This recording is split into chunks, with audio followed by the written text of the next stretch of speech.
welcome to tonight's meeting, pre-meeting for March 17th, 2025. Is there anything before we do presentation of attorneys? Presentation. Yep. I did have a question for the agenda, if that's right, just around city licensing, and I apologize for not sending an email today. It was crazy today catching up with work after last week, but the process, it looked like we are formalizing it, which is great, and I appreciate formalizing any process. I'm just curious for the floor. The last thing I want to do is make licensing more difficult for our businesses, and so I was just curious around how standard this is to require this for cities to require state and federal across the board. Is that, how normal or common is that? And we don't have to answer that now. We can always follow up on later on in the agenda. Councilor Carmelia, I can definitely give you a better idea of what other surrounding communities do it. I know that we're not the only community that does it, and these are licenses that are already required. So it's not another step, it's just asking them to show the credentials that they already have to receive. Understood. Okay, thank you. That's my only question on the agenda. Okay. I had a question that I could ask also on the dais, but this is for the signage update. I'm just interested in understanding what the upper limit for these, when we're talking about not having a maximum number of signs for commercial areas that are more than 30 acres. I'd like to understand how do we just not have sign pollution with these projects, and is there an upper limit? So the staff's recommendation. Sorry, John, you want to sit down at the mic? Just name. Thank you. John McConnell, Planning Manager. So the staff's recommendation doesn't propose a limit. The previous sign code that we administered for years prior to the current one had a similar provision, and it just regulated signage for those large-scale developments like the Orchard, just through the ODP process. And staff generally followed the code, but in those large-scale developments, they have multiple entrances and a much higher need for wayfinding and identification for multiple businesses. And so we use an approach of reasonableness for decades under the other sign code. And since that went away with the new sign code, we're finding that it's a bit dysfunctional when it comes to those large retail centers. And so we're going to recommend to the City Council that we add that provision back that allows a master sign program to be coordinated for those large-scale developments. So are we losing any leverage in terms of this new language, and as we negotiate with developers on how many signs they can and want to have? We would generally, again, apply a sense of reasonableness to it. We want to avoid sign clutter. We want to avoid excessive signage. We don't want signage to be confusing to the motoring public. So generally a limit of one sign per entrance, for example, may be something that we would negotiate out. We wouldn't think it would be reasonable to have 2 signs per entrance. And of course, the size guidelines, we would follow those. Okay. All right, so staff would negotiate these and put them in the ODP. Exactly, just like we did for decades prior to the current sign code. Okay, all right, thank you. Attorney Frankel. Thank you, Mayor. Thank you, councilors. I appreciate your willingness to hear the city attorney's budget presentation in the pre-meeting today. As we tee up the PowerPoint, I think actually, Mr. Lindsay, do you have comments that you make prior to everyone's presentation? I don't want to miss those. Go ahead and go. I want to be timely and get this out. Okay, I understand this effort is to try to have City Council presented with the useful information as you begin the 26 budget process. And what I am intending to do is to talk about my 25 budget. And for context, I think that the slides go back to 22, so you can see how the budget has evolved over the years as we talk about 26 in the upcoming budget process. So the first slide Thank you. The City Attorney's Office, obviously, is responsible for the general legal affairs of the city. The City Attorney's Office works closely with City Council and with all the departments of the city to pursue all of the strategic goals. For this slide, we picked 3 strategic plan goals of community empowerment, engagement, economic vitality, and organizational vitality. Just as an overview, City Attorney's Office is a relatively small department in the grand scheme of the city organization. We have 17 FTEs, of which I am one. 7 of our FTEs are in the City Prosecutor's Office. We have 1 police legal advisor, and then we have a total of 8 attorneys in City Hall. And I shouldn't not recognize those that came for tonight's presentation. I want to thank lead prosecuting attorney Brian Fuselier, who's in the second row in attendance this evening, as is our police legal advisor, Jenna Roth, and our deputy city attorney, Greg Graham, also in the second row. And unless I omit anyone. Okay, thank you guys for coming, I appreciate it. And the team that we have in the City Attorney's Office, I fair to say we're pretty proud of the work that we do on behalf of City Council and all of the city departments. And in addition to the aspects of our operation that you work most closely with on Monday nights, I would look tonight to take an opportunity actually to talk about what we do in our city prosecutor's office. But first, the next slide will give you an overview of our budget. And as you can see, most of the budget is personnel expenses. There are each year line items for contractual services and commodities, which are a very, I guess, relatively small percentage of the total budget, most of which is personnel. But just so that you have a sense of what we are including, contractual services include subscriptions, computers, phones, copiers. We maintain our Cobblestone software system, which tracks our workflow and helps us manage contracts and keep track of everything. We also have certain attorneys that are performing services for the city as outside counsel that land in the city attorney's budget, such as the counsel that helps the special permits and license board. So the reason we would want an outside attorney there to act as an advisor to that board is if my employees are presenting on a violation for a special permit or a license, or if we're the applicant on a special permit and a license. We don't want to be representing both sides. We need an independent party to act as counsel for the board itself. So that lands in here under contractual services. Commodities, our office supplies, reference materials, statute books. We also pay into the print shop, which is a function that the city centralizes certain document preparation. So those are essentially how we come up with contractual services and commodities, just so that you're understanding. And our FTE count in recent years has maintained, I'd say, a stable level.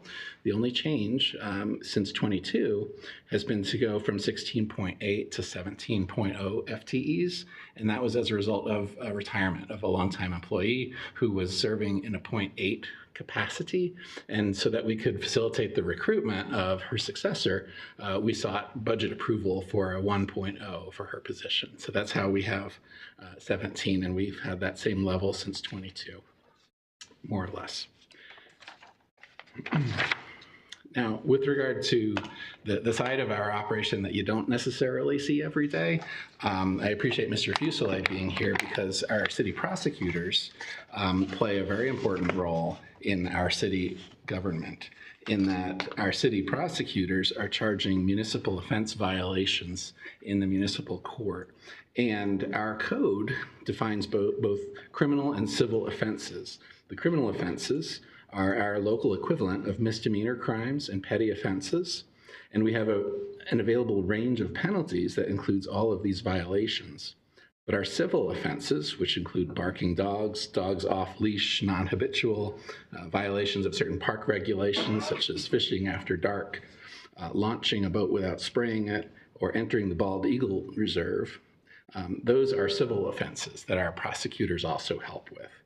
And our prosecutors caseload since the pandemic has, I'd say, recovered completely. So pre-pandemic caseload was substantially higher than during the pandemic. And I think there's several factors at work that led to the reduction in the cases being filed, potentially, staffing vacancies within the police department. But since then, our numbers have recovered fully. So that you have a sense of what we do in the municipal court, we have 3 full-time attorneys. They are supervised by Mr. Fuselier. We have 3 support staff, and our attorneys staff essentially 2 courtrooms on a full-time basis, handling all of the cases on behalf of the city. And so not only are we charging, what you would think about as criminal offenses, and these civil offenses, but we assist, with code enforcement and prosecutions as well. So in ensuring that we can obtain compliance from property owners whose properties may have fallen below the city standards to a degree that would justify the involvement of code enforcement. Our prosecutors have been involved in establishment of the wellness court in our courthouse, and I think fair to say we take a great deal of pride from being part of that effort from the beginning. Our wellness court is a way that we help connect defendants who need help with resources. And, we hear some discussions about, shoplifting.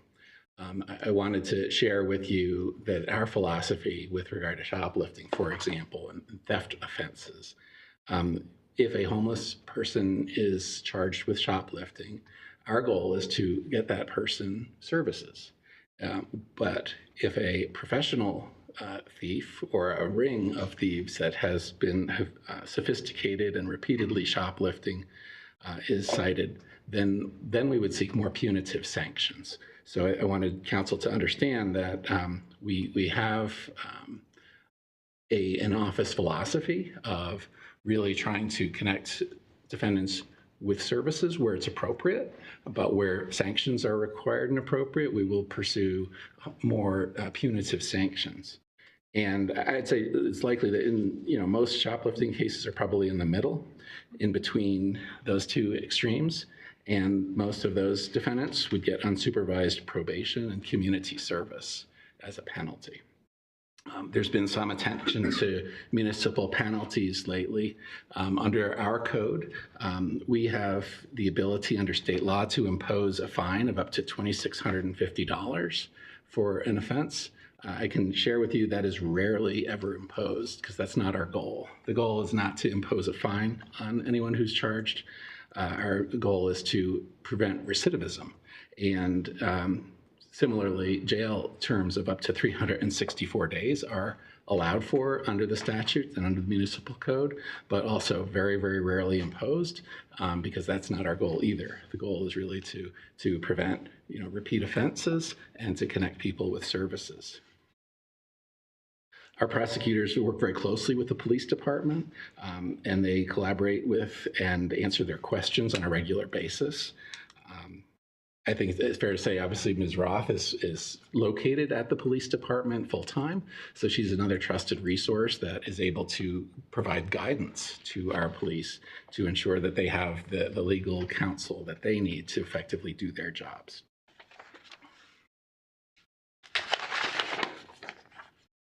I think the other thing I'd like to share with you is that more recent efforts, I should say, such as the code updates that facilitate vehicle nuisance abatements for street racing.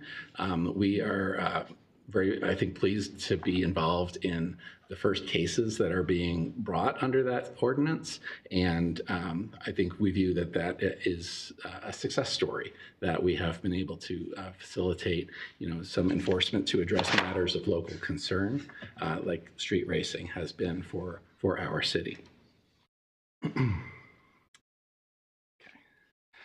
Also important function of our prosecutor's office is we bring charges relative to domestic violence. Now, domestic violence is not a standalone crime. Any crime could be a crime of domestic violence, but if it's a scenario where there's an intimate relationship between the parties and the crime is committed as an effort to control or retaliate against a victim, absolutely, domestic violence charges are brought, and they might consist of battery, where there's someone who's been struck, harassment, whether you've been physically or verbally harassed by someone, or criminal mischief, where your property has been damaged by another.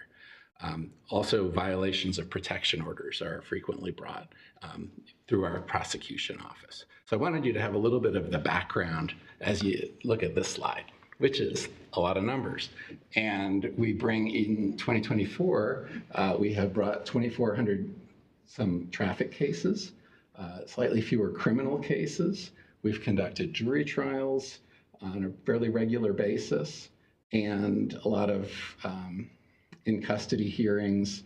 We have interpreters as needed to ensure that our defendants are able to communicate and access service and navigate the system effectively.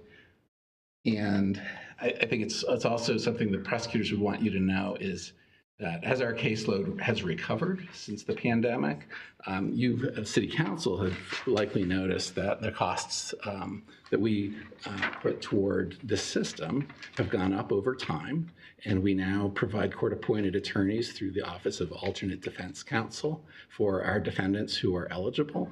And those attorneys, I think it's fair to say, are zealously advocating on behalf of their clients. So we're seeing a lot of motions being filed, a lot of hearings being held, and that's a good thing. And we're happy to be on the other side and participating in the process to ensure that justice is served. So we have definitely, I think as an office, had our hands full in a good way. And I think that it's been a positive recovery since the pandemic.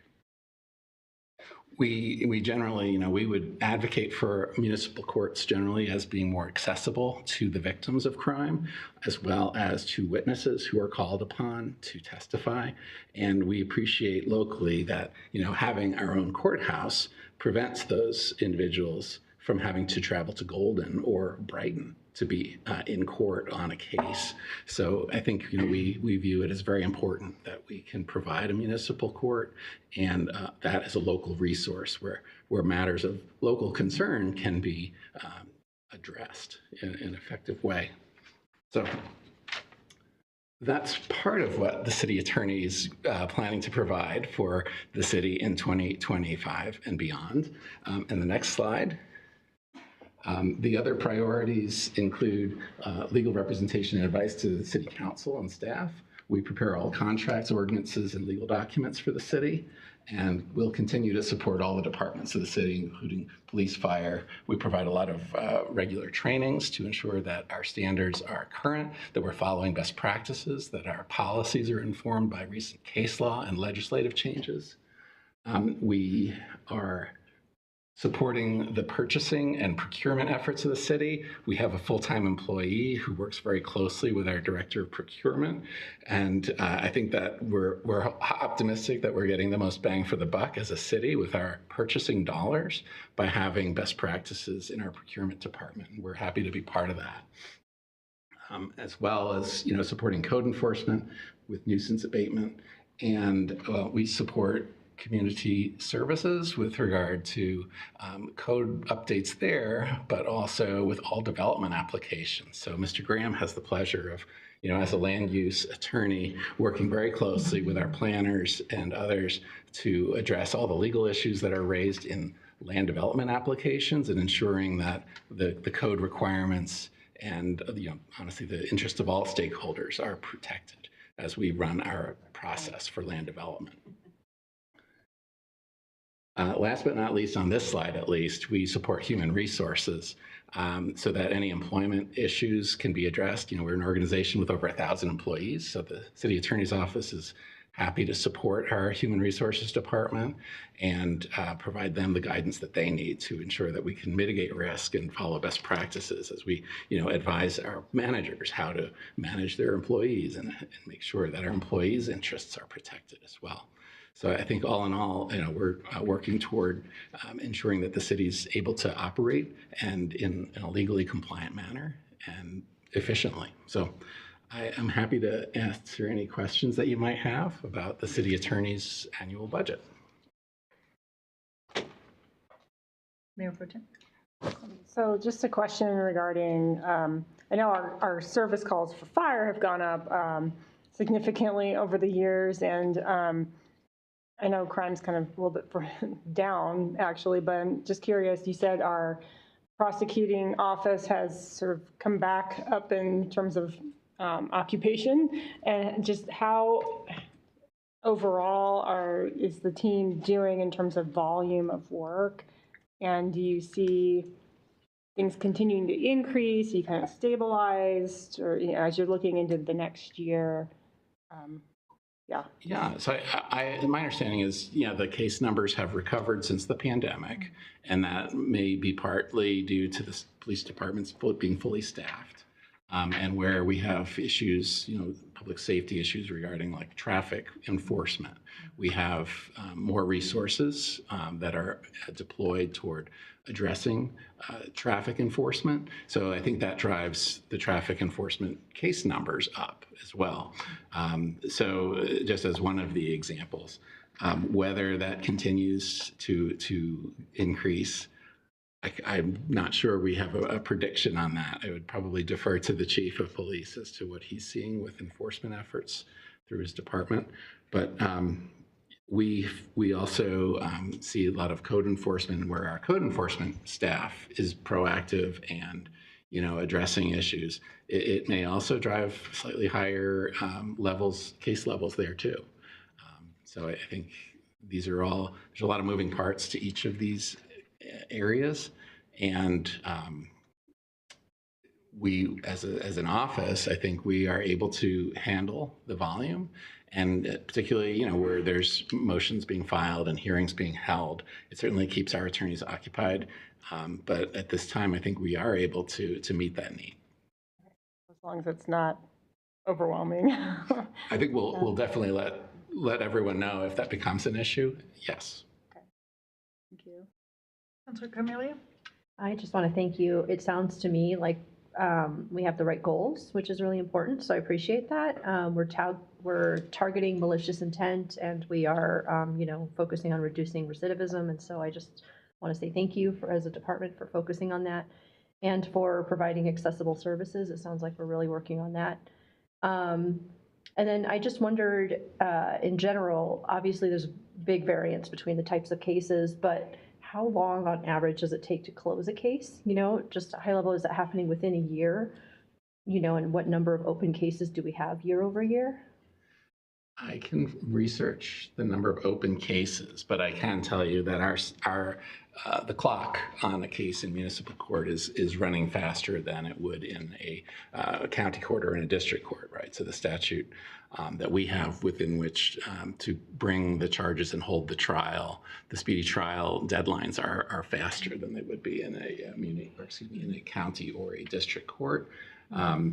And so assuming that, we've complied with the speedy trial deadline, held the trial, reached a resolution, I think that, the services are offered, whether it's, I'll find out for you exactly how many months a typical case stays open, Right. and the duration of the services that are offered to the clients. Right.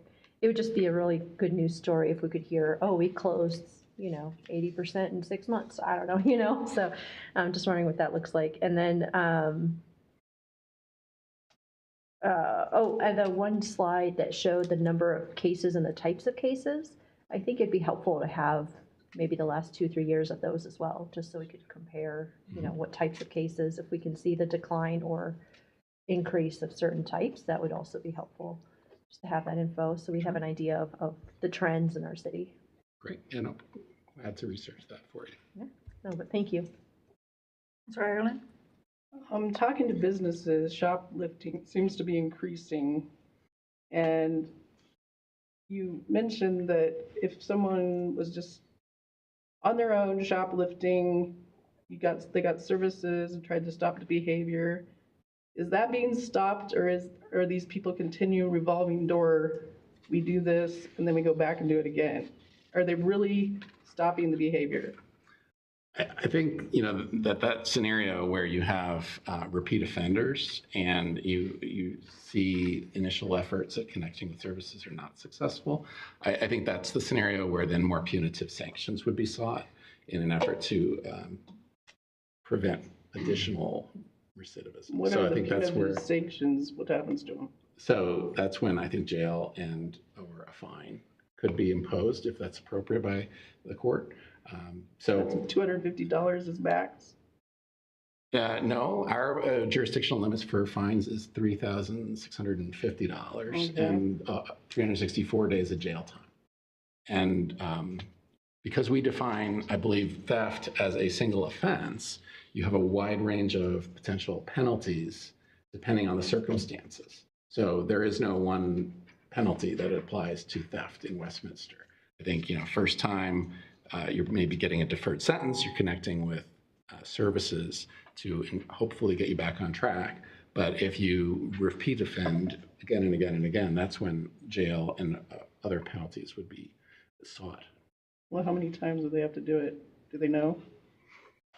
I can research if you're interested in, Yeah, 'cause I knowing think they the probably know. thresholds. Anyway, also, it seems like a personnel cost is starting to balloon and balloon and balloon. Is that from raises every year that we're giving 5 to 6%? I think if you look at the slide that I have I mean, up it's here, like $700,000 between the in 22 to 25. That's $700,000, and then we have this same amount of employees, basically. So in 22, the budget was a little unusual in that the deputy city attorney position was vacant until August, and our procurement attorney position was vacant until August. So I think that the 22 salary numbers are artificially low because of those vacancies.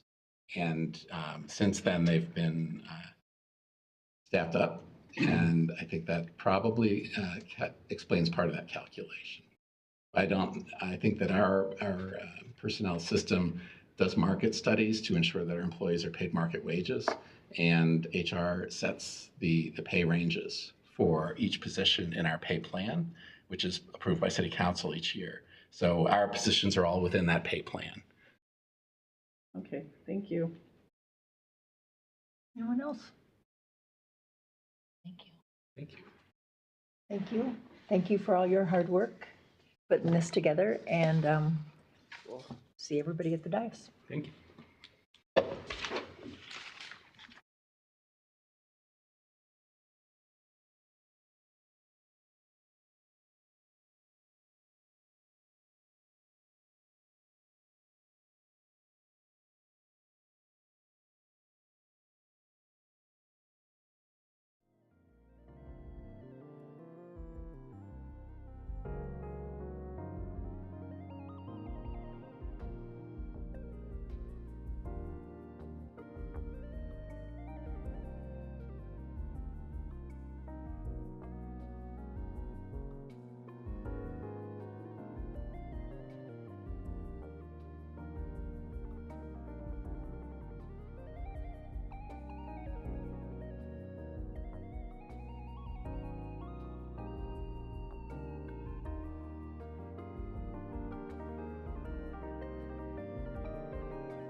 Are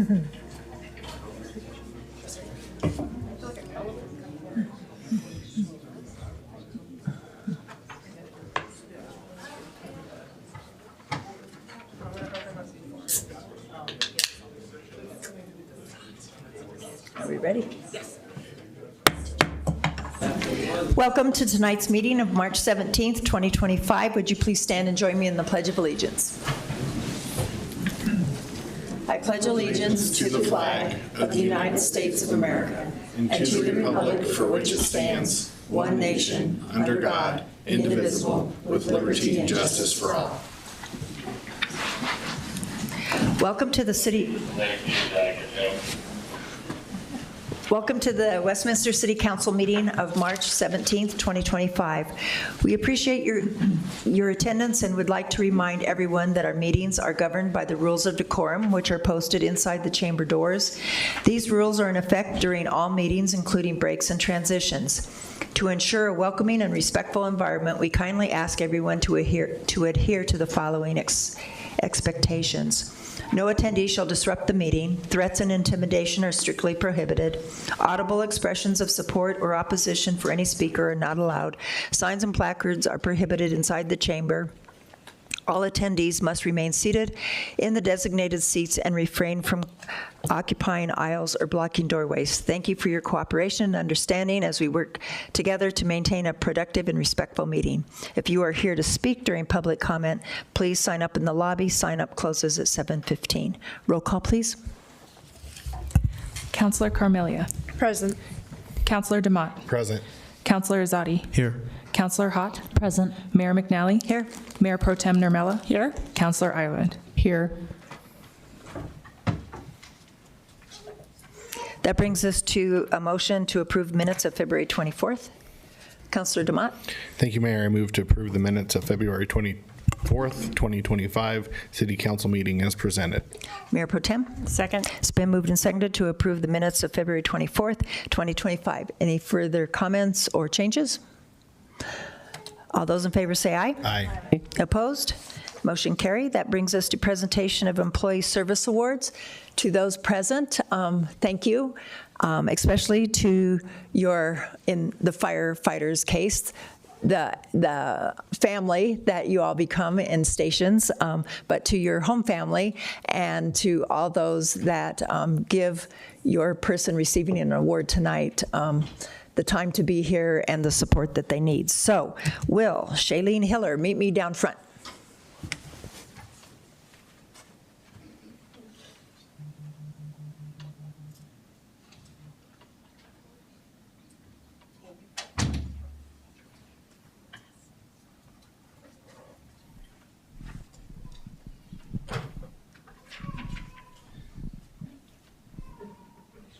You must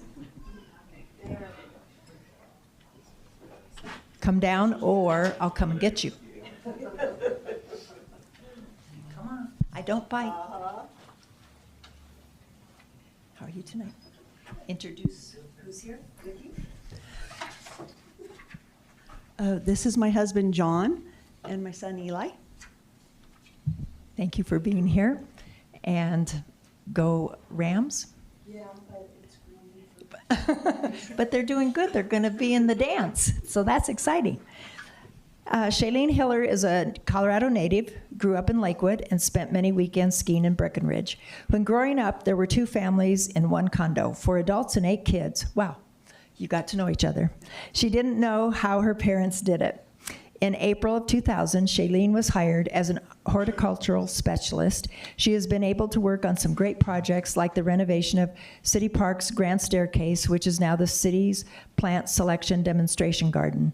Shailene lives in Jefferson County with her husband, John, who is a horticulturist at Waterworld, and her son, Eli, who is a junior at Colorado School of Mines. In her spare time, Shailene has returned to school to earn her master's degree in horticulture. That's fun. Congratulations. Here is your pen.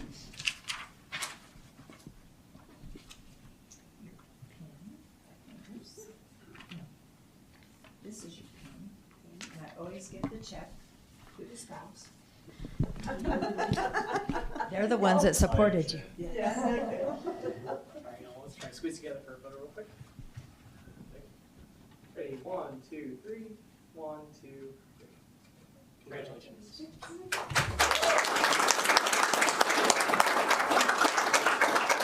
Councilor Carmelia?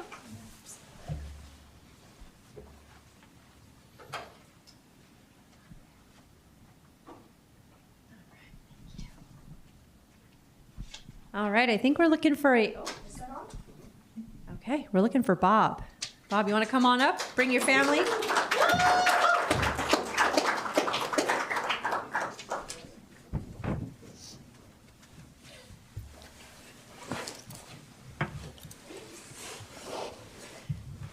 Welcome.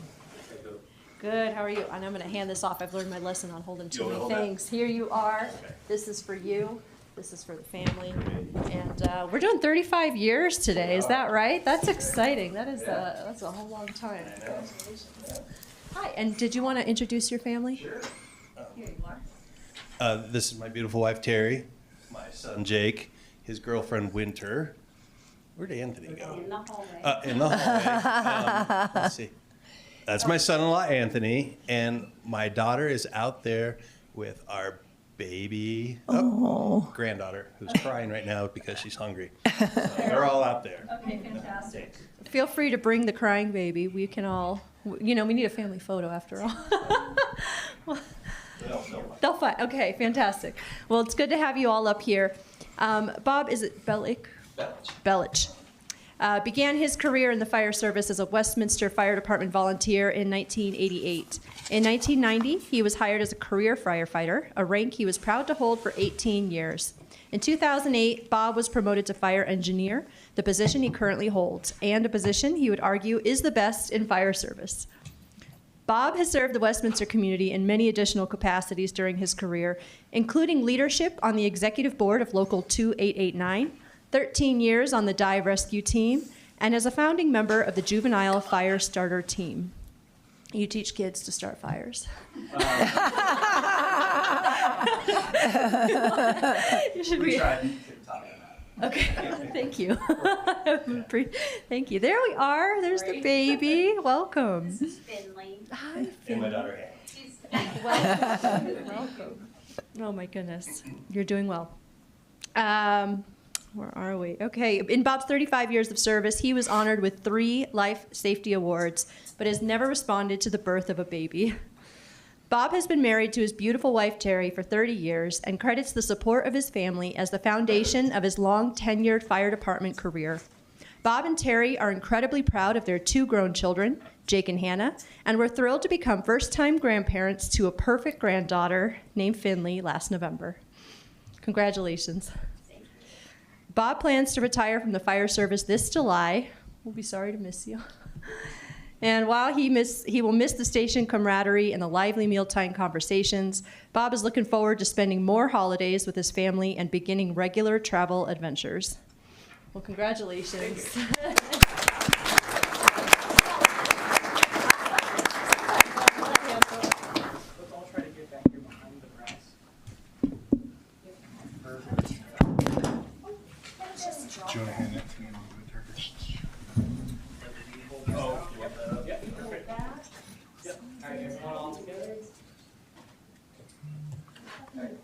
Hey, 1, 2, 3.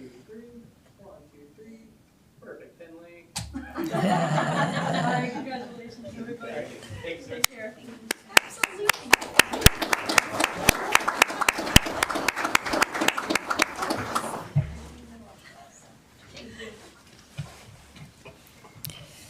That brings us to public comment. The public comment portion is an opportunity for the public to speak with the City Council.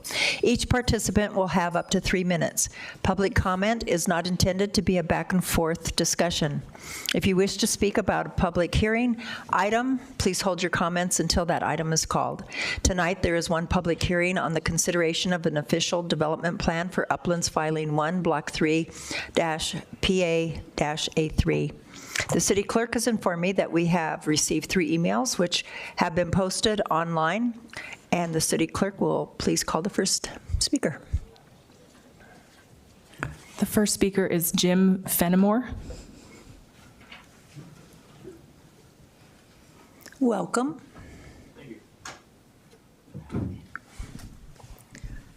Mayor, council, Jody, staff, it's good to see you guys.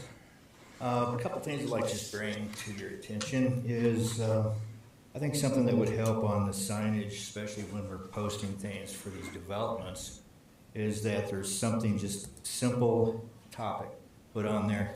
I went by and took a picture, and it does refer us to go to online and look things up. But if it was just a simple topic, we're saying we're doing an easement, we're doing a setback, just something to get tell them what they're doing. Most people drive by that, they don't give 10 cents. And so we don't get any response. I think maybe we might get better response from the public if we could put something simple in there as a topic. Another thing is someone raise the podium up because I still can't see y'all. So later on, we'll lower it down a little bit. There's a button right there, Jim, when you press it down. Down, here we go. Perfect. Thank you, appreciate it. Because I like to see you guys. I know I'm pretty ugly, but at any rate, and then let's see. Suggestion is if we could somehow maybe have a camera that was above here to where if we brought something to present, we could show it and the camera would pick it up and put it up on the screens. I think that would be a nice enhancement for you all and the community. And then also if we could get the slide presentation when you're doing the meetings back here in the back room, if we could put those up here, because sometimes it gets limited space in there, and we sit out here and we can't see the slide presentations. So just a recommendation. And then also, I think we're going to get the signs pretty complicated if we're starting to put Spanish on there, and English is the primary language of the United States, so we need to make sure that we're making it simple, and that's why I was trying to simplify it by putting the topic on that signage. And that's all I have for you tonight. Thank you very much. Thank you.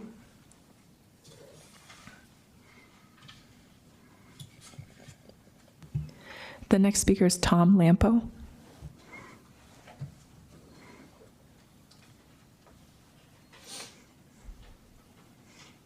Welcome. Hey, thank you very much. It's good to be here. Good to see all of you again.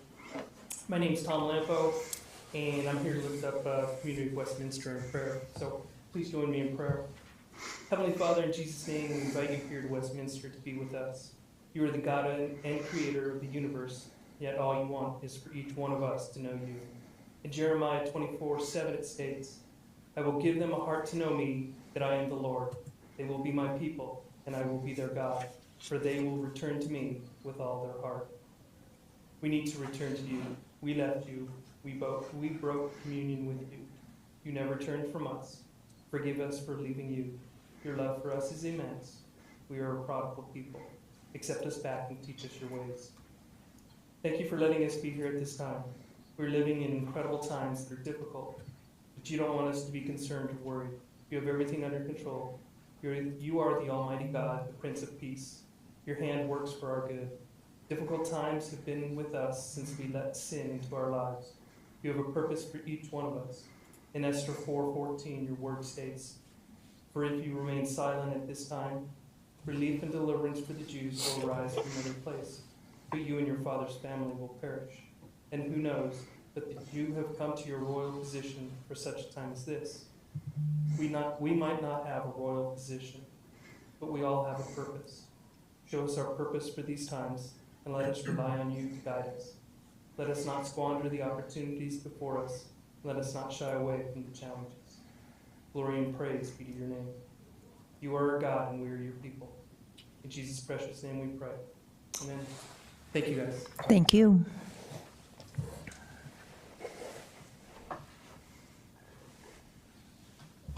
The next speaker is Karen Calavity.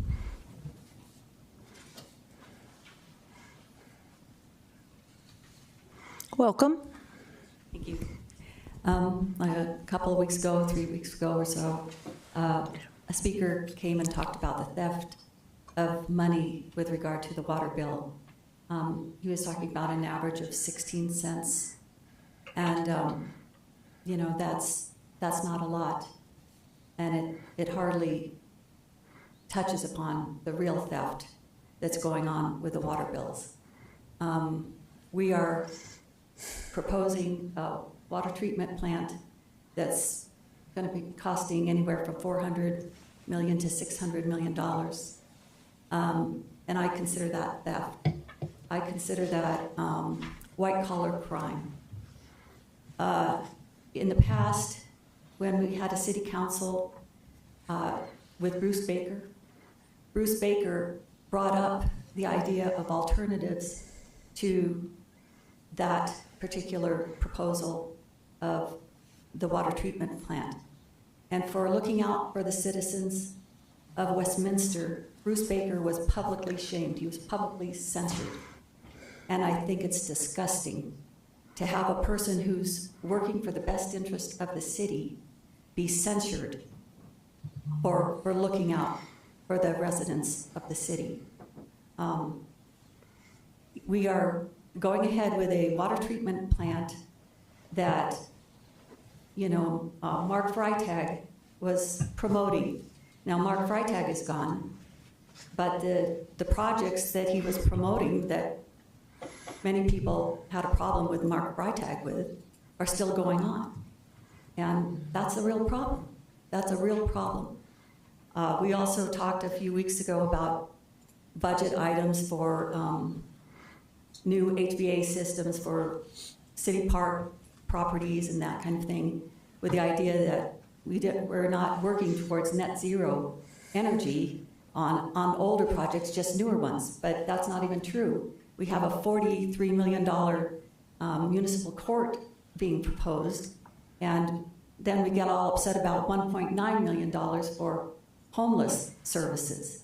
I consider the water treatment plant and the municipal court building grand larceny, not simple theft in the city of Westminster. Thank you. The next speaker is John Palmer.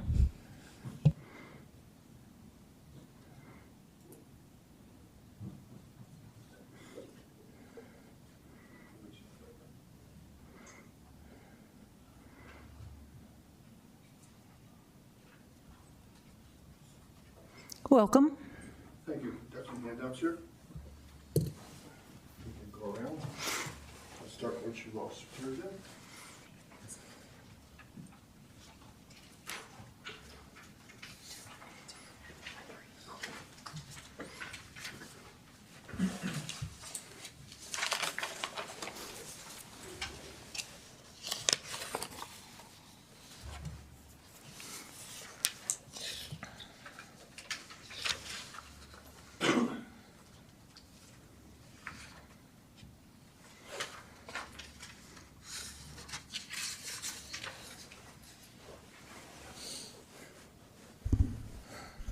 Okay, good evening. Packet I just handed out is in regards to the sign code amendments. This draft that was presented to you in your packet, really take a look at that. Driving by, are you going to be able to see that? Additionally, what happened to the QR code? And you'll see that clearly on the second page, the sign that we've simply had before. Now my question is, why do we try and reinvent the wheel here? How much staff time and how many meetings did it take to come up with this draft? Instead of taking the simple, the KISS program, where you take this sign, have it translated, and then the contractor puts up 2 signs, which are much easier to read and driving by compared to this. I don't even know what to call it, but I guarantee driving by you will not be able to see this on a 4x6 sign. They've only added 4 more feet to the additional, the previous sign that was 4x5. So I hope we can look at that with some clear eyes and maybe ask for some additional input on that, because that's bad. Next,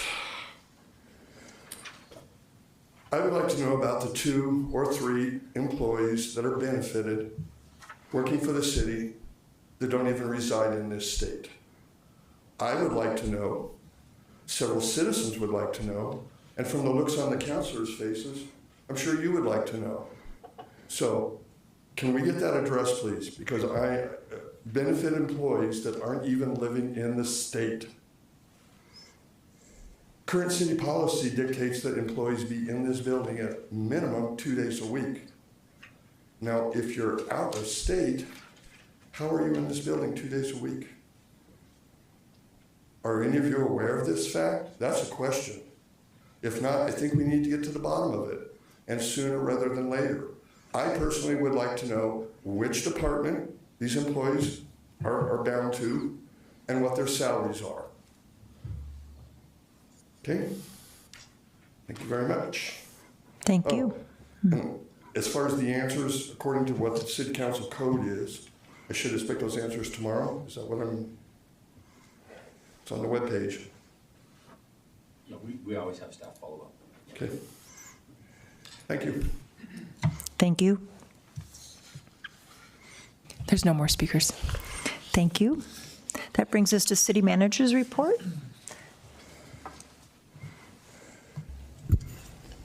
Thank you, Mayor, Mayor Pro Tem, members of City Council, and our community present with us this evening. I have a report for you tonight. If I could have the next slide, please. First, I would like to provide an update for our community. Mayor Pro Tem, many of City Council and support staff were at the National League of Cities Congressional Cities Conference last week in Washington, D.C. And I want to let the community know that we met on the city's behalf with House and Senate representatives, and mayor and council members lobbied for continued public safety and infrastructure funding for the City of Westminster, as well as reestablishing critical training at our National Fire Academy, or at the National Fire Academy that our fire officers attend. I would also note that the team was very busy during the, last week in the Capitol, and also attended general sessions and other educational sessions that were part of the city's congressional conference, which draws mayors and city council members and city managers from all cities across the nation. So good representation by Westminster at the state, and I can tell you it was a very productive and busy week for us. Next slide, please. Also, by way of update, we just received the official public announcement today from CDOT. Our staff have been working with Colorado Department of Transportation, and I want to announce for our community that the resurfacing of Federal Boulevard in Westminster is going to start on Thursday this week. This is a significant undertaking by CDOT in our community. It will begin on Thursday, and we are advised that that work will last much of 2025. So a significant impact. If you use Federal Boulevard or live or do business on it, just be aware. As soon as CDOT puts up its informational material on its website, we will link to that and put that prominently on our website, but I want to flag it here tonight. The first phase of that work, there will be 3. The first phase is the first section from 92nd Avenue to I-70, so the northern third of our Federal Boulevard. The second phase is the southern third that will stretch from I-70 to 76. And then the final section will be the middle third, which will be I-76 north to 36. We are told by CDOT to have people expect at least a 10-minute additional travel time on Federal Boulevard as they resurface the entire street. Next slide, please. Also, by way of city update, the city began hosting business office hours at the Westminster Chamber of Commerce office and business launchpad. That's in downtown Westminster. And that's a collaborative opportunity between the city and our chamber that will support startups and entrepreneurs looking to do business. And the first hours were held on March 11th and occur every second Wednesday of the month from 10 a.m. to 2 p.m. So there's, of course, more information on the city website or the Chamber of Commerce website. But that is a joint effort between the city and the chamber to welcome and encourage entrepreneurship in our city, and particularly hosted in our chamber offices. Thank you. Next slide, please. I have 2 slides on tonight's agenda. We had in pre-meeting, the City Attorney's Office present its budget, and we then had tonight here Employee Service Awards. In the information-only part of the packet tonight, proposed minor amendments to the sign code and incorporation of Spanish language text in the signs posted for public hearings for development projects. We also have 2 items on consent agenda this evening and 1 public hearing, as the mayor mentioned, and that's the consideration of an official development plan for Uplands Filing 1, Block 3, PA-A3. Next slide, please. Also tonight, we have 5 items of new business. The first reading amending the Westminster Municipal Code for unclaimed intangible property. The second is the first reading amending the code regarding local campaign finance complaints. We also have a first reading to amend the code regarding evidence of a state and/or federal licensure when obtaining a city business license. Next will be the first reading amending the code for recall petitions. And finally, Woman Creek Reservoir Authority property agreement with Jefferson County. We have an executive session tonight for our Westminster Economic Development Authority, and that's regarding a proposed development agreement and possible sale of WIDA-owned property located on Block B6 in downtown Westminster. So that's downtown Westminster's northwestern corner at Harlan and 92nd Avenue, and that's regarding a development agreement with Westminster Residences LLC. Next slide, please. This week, lots happening. Tomorrow night, the mayor and I will be hosting our first monthly community update right here in this room from 5:30 to 6:30, and we'll be pleased to kick that off with our 2 public safety chiefs, Police Chief Hobart and Fire Chief Burke. We'll open up the evening with us. The mayor and I will provide an overview of some of the key things happening in the city and some of the challenges that we're facing as a city, and then any community members present will be welcome to ask us some questions, and we'll get into a dialogue before the end of that session. Our intention is to have these on a monthly basis right here in this room, and that encourages community engagement and keeps folks apprised outside of our Monday sessions. On Wednesday night, there was a meeting scheduled that's now been canceled. That's the Special Permit and License Board meeting, so that is not happening on Wednesday, March 19th. On Saturday, I would point out that's Saturday, March 22nd, so this coming Saturday is our One Book Westminster. The book is Go as a River, and that's an author talk from 2 o'clock till 4 o'clock p.m. at our City Park Recreation Center, and that's going to be a great event, and I would encourage you all, even if you haven't had a chance to read the book or the entire book, to definitely participate in that, because that's pretty cool. On Sunday, March 23rd, and I do have another slide on this, is St. Baldrick's Day charity event from 11 a.m. to 12:30 at the Yacht Club Salon, and that's at 6350 West 92nd Avenue. Next slide, please. Our next meeting will be next Monday, March 24th, 6:30, right here in Council Chambers. We will have 4 presentations that evening: the Human Resources Department budget presentation, the Community Services Department budget presentation. We'll have a concept plan review for Mandalay Gardens. That's a light industrial flex development. And we'll have a presentation by the Westminster Community Foundation. We also will have 2 executive sessions that night. One will be a direction on a proposed development assistance agreement with Maker Housing involving a proposed affordable housing development at 2880 West 88th Avenue, and that will be for City Council to provide directions or instructions to our city negotiators. And then we have a second executive session item, which is to discuss strategy and progress on a proposed economic development agreement involving the proposed expansion of an existing business at 1100 West 116th Avenue, and that's also to provide instructions to our city negotiators. Next slide, please. I alluded directly to this. I want to make sure folks have the details. This is my last chance to announce this. The city's hosting an event to raise money for St. Baldrick's Foundation. That's our effort to raise $20,000 ahead of the Shave-a-thon event. You can find a link on the city's website, which is www.stbaldricks.org/events/Westminster25. And of course, everybody's welcome to join us on Sunday, March 23rd, as I mentioned, at the Yacht Club Salon, 6350 West 92nd Avenue. That starts at 11 and will go to 12:30 p.m. Next slide, please. That's all I have for tonight's report. You can reach me at any time, 303-658-2003, or jandrews@westminsterco.gov, or any one of 4 social media accounts: Facebook, Instagram, X, and Nextdoor. Thank you. Any questions? Mayor Pro Tem?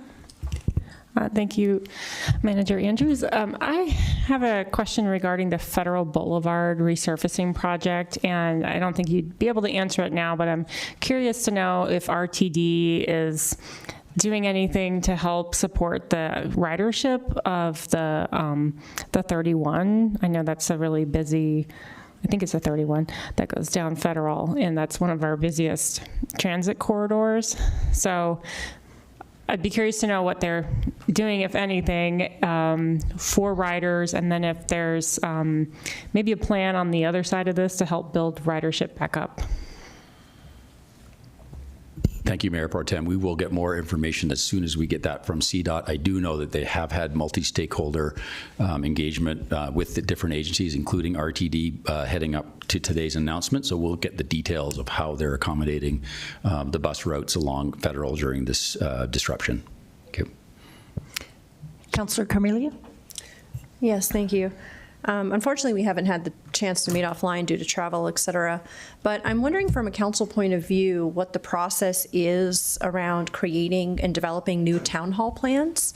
It's something I've been pretty interested over from the last year, is trying to create new and innovative ways to communicate with our community. And so, you know, I know that council learned about it on our last meeting. And so I'm just wondering how we develop those and how they come about. Thank you for the question, Councillor. I will have coming up on an upcoming agenda very shortly, our communications manager, Andy Lett, will be working with City Council to go through upcoming events. This is a follow-up to the last discussion, and this would be a very opportune time to have that discussion, and I will give him an advance notice so that he can prepare for that discussion that evening. That will be within the next 4 weeks or less. Okay, thank you. Councillor Ireland?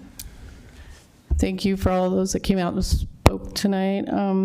Jim, I appreciate your idea of making it simple, these signs, so people know what they're about. And Mr. Palmer, thank you so much for pointing out how hard these signs are to read that we now have put out. So 2 signs is a good idea. One in Spanish, one in English, especially in the areas of town that there's a lot of Hispanic people. Also, Karen, thank you for your comments. I have to agree, these projects are way too expensive, especially not even being on the ballot for the people to choose what they wanted to spend their money on. And I always appreciate prayer, so thank you. And I wanted to say that we got 3 emails about Save Our Skies Alliance, and they know that I support them. And also, when I was in Washington, D.C., I met a gentleman who was having trouble with an airport near him in Florida. He was the mayor of this town, and he gave me direction as to who to go talk to in the Federal Transportation Department. So I went and talked to this lady, and she got my name and number and the problems that we're having, and she's really concerned about possible airline crashes with all those flights going over people's houses. And so I'm sharing with her what has happened in that area as far as crashes, mishaps, just to let everyone know.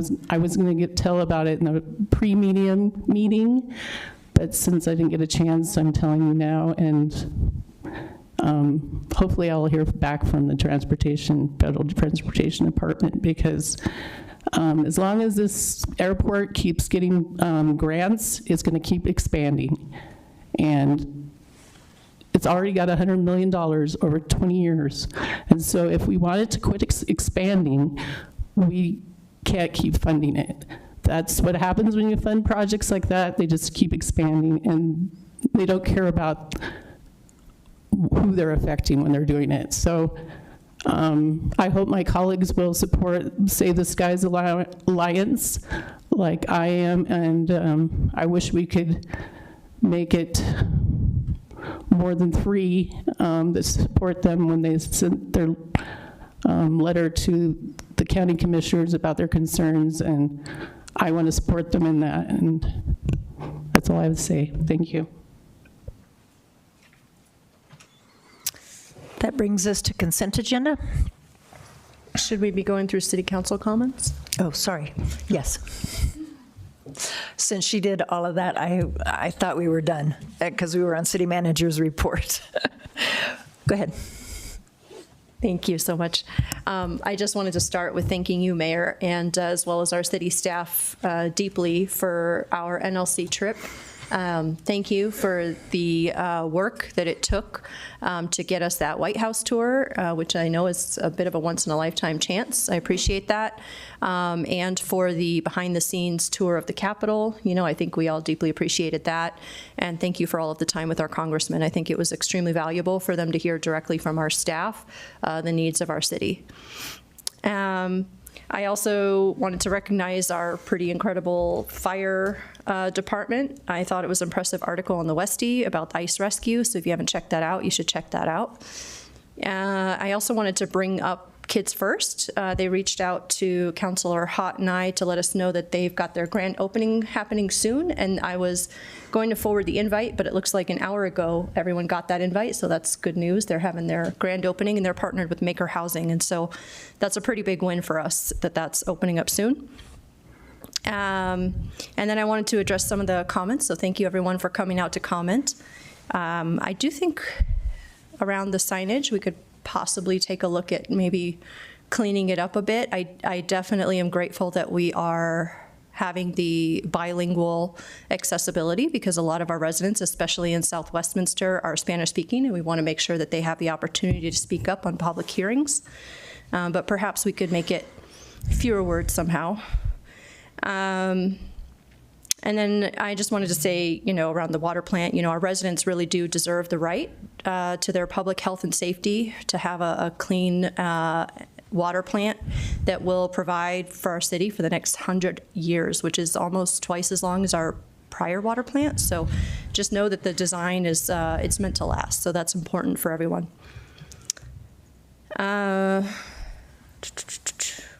And then as far as the Save Our Skies, I do think that we should have a discussion around this item. You know, I think we all have, but I in particular have repeatedly over the last 6 months brought this up both with our Jeffco commissioners and with our representative, Brittany Pedersen, and I think that everyone is trying to do what they can in a situation that we have little control over. And so I just want folks to know that from my position, I want to keep the conversations open and working with our partners to find the best solutions for our residents, because I do agree with a lot of what is in that letter. And I want to be careful about, you know, pointing fingers. And so I really want to make sure that we continue to work in collaboration with our county and make sure that we're bringing them on board with what our solutions are for the needs of our residents. So I think that this is something we can continue to work on. And fortunately, we have that tour coming up early April for our council to, you know, take a walk through the airport and really get a better idea of the plans from the director. And I think it's going to be important to hear firsthand from him about what our plans are going forward. I think that's everything. Thank you so much. Councilor DeMott? Thank you, Mayor. I just wanted to take a minute to, one, thank everybody for coming tonight, and two, this Thursday is my Policy and Pilsner at Cocoa Pally Beer Company. We're there from 6:30 to 8:30, so if anybody wants to come join us and talk about anything Westminster, you're welcome to do so. We're there the third Thursday of every month. Mayor Pro Tem? I too want to thank staff. Thank you for last week. There was a lot of coordination and cat wrangling. And it made for a really great day, especially on the Hill when we were able to advocate for the city. So just had a few comments from the public comments today, and the ones that were submitted. I do agree these signs are a little hard to read. There's a lot of information on them, so maybe another pass at them. I think we all can see they're a little cluttered, and it is just hard with all that information. I really appreciate that we're trying to make them bilingual, but we have to also make them legible and visually accessible too. So it is a challenge. And I did also want to address the Save Our Skies group, because I do, when I've spoken with them and heard from, the countless comments from the residents, and had similar conversations with our county commissioner, and do want to continue to understand just how and what we can do to help facilitate some even small changes. The letter that was sent out, it does ask for things that I think are beyond our ability, as well as potentially even the county's ability to control, like asking for no unleaded or asking for no leaded fuel to be sold. I know that there are elements outside of what we're able to affect in terms of just fuel and engines and changing all of that out. But I do also look forward to how we can have a conversation and start to just at least push for small changes. And I think probably every one of us have worked to do something similar on this council over the years. So just wanted to share that. And I'll just remind everybody that we are not the only community, and we're never alone. There's so many communities that are working to rebuild infrastructure and maintain their infrastructure, and it is costly, but we are not alone in this region. And whether it's our water treatment plant or aging facilities, we grew significantly, both under the ground and above ground with our facilities like 50 years ago, and everything gets old, and we need to put some money into the facilities that house the people who serve the community. So I'll always be supportive of our efforts to do that. Councilor Rosati? Thank you. Just wanted to say, Jim, always thankful for your comments. I think those are great ideas. I agree with the signage. Is hard to read. So we can. I hope staff takes that feedback and read drafts, simpler to read sign. But I do want to say that the bilingual piece needs to stay in. It's just these to make it more visually appealing. And the Save the Skies letters, I support that letter. Thank you. Anyone else? I would just like to say, too, we have the tour April 5th, and I look forward to the airport discussion and being able to talk and hear what their plans are, how they're going to address some of these things. I appreciate them addressing the letter that they received from our residents, and honestly, our residents have more power than we do, and I try to tell them that, because in that letter it has some things we as a government can't tell another government what they should be doing. We did do the things that we can do, and that was on the Hill, go to our representatives and share the airport's concerns, what those concerns, that they work on those issues from the national side of things. With NLC, it's always wonderful to be with people from across the country. I don't care how big or how small the cities are that we sit next to at different meetings. The loud and clear thing around unhoused and affordable housing was no one can do it alone. It's all the partnerships it takes and the mental health pieces. And so it always is energizing to go and just know we're not alone and to learn from others. And and I know staff, and especially Cody and Chris, I don't know if he's here tonight, but for just all the back and forthness and planning and getting us where we needed to go. It was without a hitch, so appreciate that. CML did 2 great pieces. They had lunch one of the days where they brought in the representatives to hear from them, and then breakfast on our last day with the state senators. And that's always just good information and hearing what's going on. So appreciate the opportunity to get to go and the workshops that I got to attend. That brings us to consent agenda. Councilor DeMott. Thank you. Thank you, Mayor. I move to approve consent agenda item 8A through 8B. Mayor Pro Tem. Second. It's been moved and seconded to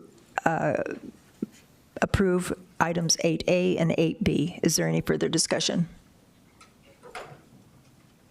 Roll call, please. Counselor Carmelia. Yes. Counselor DeMott. Yes. Counselor Izadi. Yes. Counselor Hott. Yes. Mayor McNally. Yes. Mayor Pro Tem Nurmela. Yes. Counselor Ireland. Yes. That brings us to public hearings. I will open the public hearing and ask if staff has a presentation. Welcome.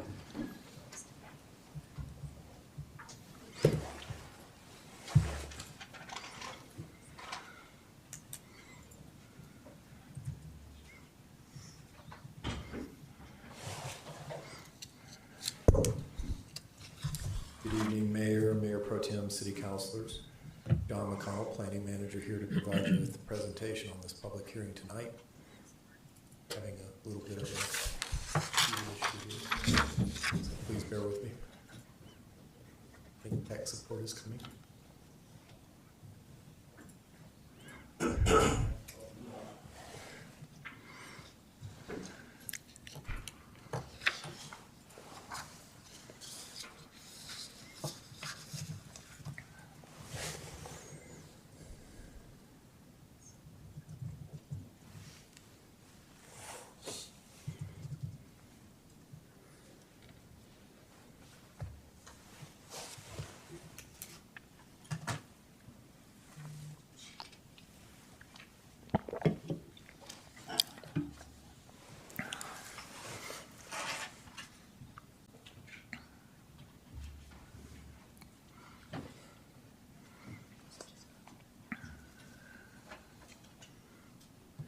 Thank you. I think we're back online now. Thanks again. So a staff agenda memo has been created, and tonight's public hearing has been properly noticed. The agenda memo, its associated attachments, tonight's PowerPoint presentation, the public notices published in the Westminster window, the mailed notices and the posted notices are hereby entered into the public record at this time. The notices of the public hearing were mailed to 864 property owners and tenants within 1,000 feet of the parcel under consideration tonight.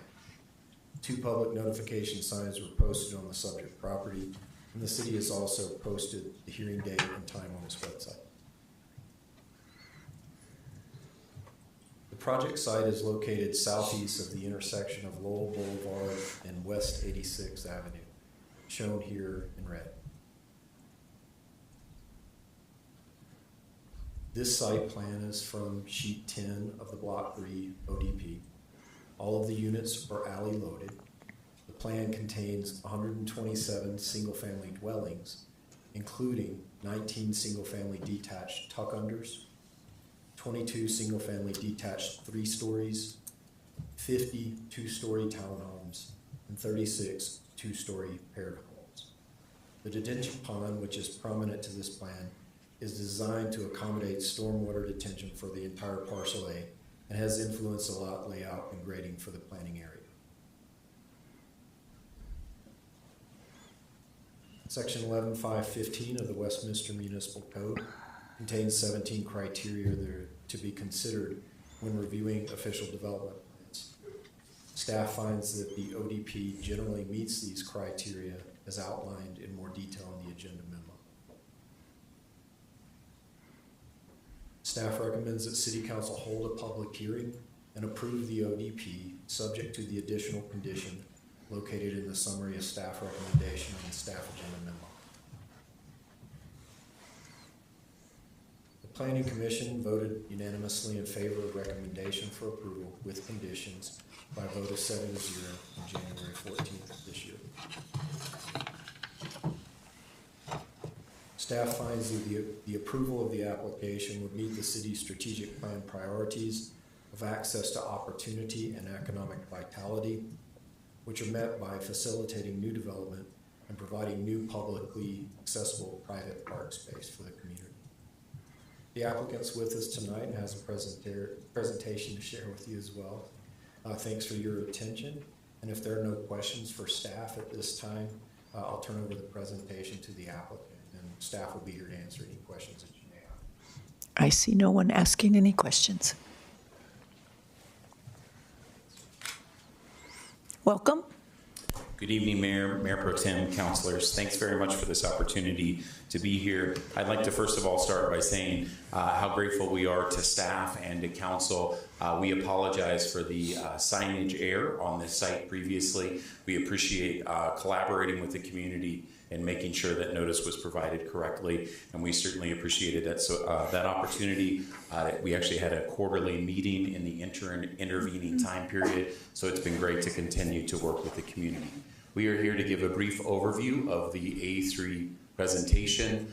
As always, we start just for the public for an overview of the overall Uplands community. Just to point out, we are focused here tonight on A3, which is the last parcel on the Lowell frontage between 84th and 88th. I actually just drove on Bradburn Road a few minutes ago. Bradburn is reopened and open now, and you're really starting to see the site. And all along Lowell from 84th to 88th, almost half of the curb and gutter is in now. So you're seeing the layout, the opportunity for that 10-foot multi-use trail. So you're really starting to see all of these neighborhoods that have been approved, where you see the site plan and then the planned A3 and the other communities that are in yellow or purple that are continuing to work through the process.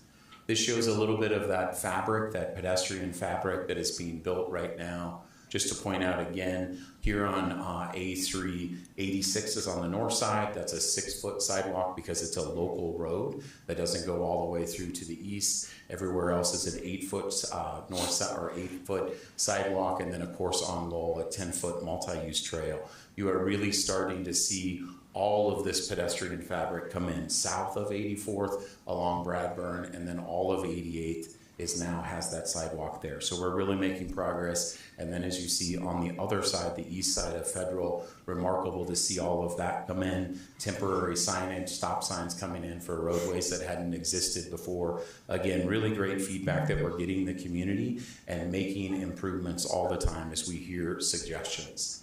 An overview here just to be in MODP and PDP compliance. We are actually at 90, almost 90 units less than was planned as we work through the neighborhoods and continue to work through the different opportunities to really provide public parks and other accessible areas for that. So we've had a reduction of some units. This is the A3 site that Mr. McConnell went through.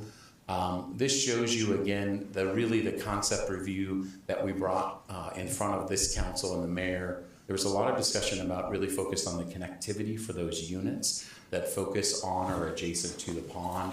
This is a very diverse neighborhood. You'll see the 4 different typologies of housing and all the architectural opportunities. We're very proud of the housing diversity on this. We did have a number of neighborhood meetings and individual follow-up as there were questions. So you'll hear a lot of the details of the plan from Kaylee, but just reminding really the items that we were asked to focus on in the concept review. One thing I just want to go through here is what I alluded to. All the PDP, of course, has been dedicated. We are ticking up on that publicly accessible private parks more than was planned. So if we see not a unit being planned, we're usually giving that to publicly accessible public parks.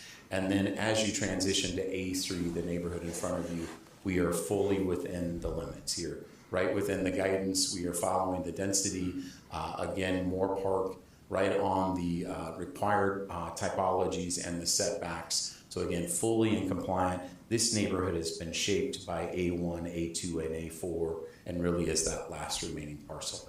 Kaylee will now walk us through the neighborhood plan, and then I'll come back and talk about water and the standards of the group. Welcome. Thank you. Thank you, Marcus, and good evening, Mayor, Mayor Pro Tem, and councilors. Kaylee Gillespie with Norris Design. First, we want to thank you for your time this evening. On behalf of the team, apologize for the hearing being rescheduled due to the sign posting. We are pleased to bring forth the Uplands A3 neighborhood, which will add to the rich for-sale housing stock in this area. As mentioned earlier, this neighborhood is located between the approved Uplands A2 on the north and the approved A4 neighborhood on the south. There are 3 points of access into the neighborhood along West 86th Avenue to the north, and an additional access along West 85th Avenue to the south. The local roads are shown in the dark gray, and the alleys are denoted in the lighter gray color.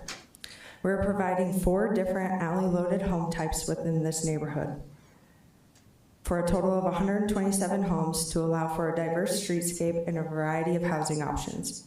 The homes along West 86th Avenue in the brown color are 2-story townhomes, mimicking the adjacent neighborhood fabric and providing a pedestrian-friendly streetscape and a new architectural style.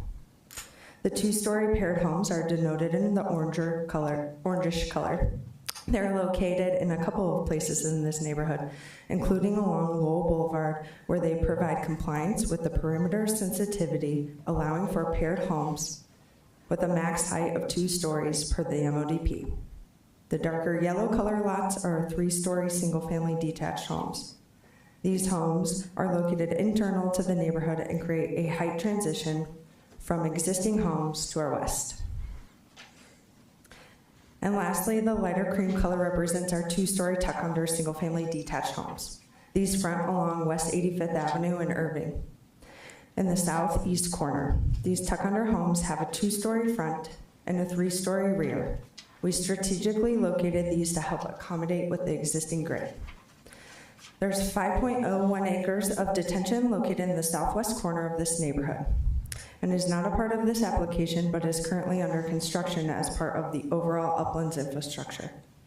The blue star denotes the plan where our 2 publicly accessible private parks are provided, which encompass nearly an acre of park space for this neighborhood, with multiple pet pickup stations, bike amenities. And here you can see the proposed neighborhood in the center and the approved A2 and A4. This shows the rich connections to the PLD, the overall connectivity throughout the western portion of the Uplands A planning area, and how it will inform future connections as the east is developed. Our first publicly accessible private park is themed off of the library. It's centrally located to the north of the detention, and the park consists of tree groves, seating elements, shade structure, and structures to house books, and an open recreational lawn. Here's a closer look at the shade structure that will house books located on the north end of the park. And the second park, just to the east of the detention, is themed off of the den, which encourages congregation through the playground and chalk walk play elements. All the parks and landscape areas focus on the low water use landscape. A variety of floor plans and new architectural styles are provided specific to this neighborhood. All homes within this neighborhood are alley loaded and will provide a 2-car garage. First, we have the single-family detached tuck-under homes.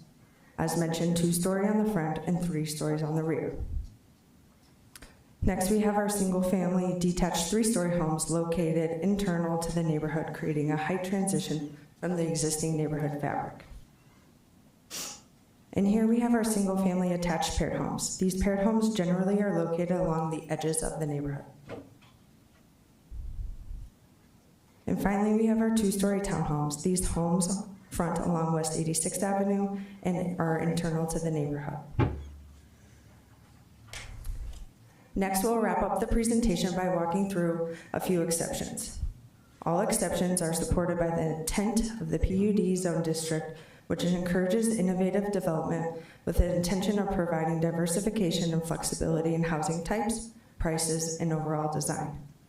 These exceptions collectively allow us to provide additional housing diversity within the city, and pedestrian-friendly and uses water thoughtfully, and meets the overall intent of the PDP and MODP. Our first exception is in regards to the parking, which is supported by the 2021 Westminster Transportation and Mobility Plan, the 2040 Comp Plan, and the Westminster Municipal Code. This exception addresses how parking is provided, which is consistent with the previously approved Uplands neighborhoods and supported by the approved visions within the PDP and MODP. We meet and exceed city's code parking requirements in total, just in a different way. A total of 365 spaces are required and 444 spaces are provided, with an additional 30 guest parking spaces provided along Lowell Boulevard.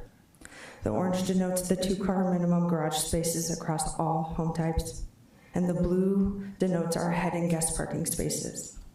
And then the purple on the internal streets are our parallel parking spaces, which also help with traffic calming. The additional 30 spaces provided in excess of the requirement are shown in teal along Lowell. And finally, homebuyers have an option for a 3-car garage on one of the tuck-under single-family floor plans, as well as one of the 3-story single-family detached floor plans, if they desire additional parking.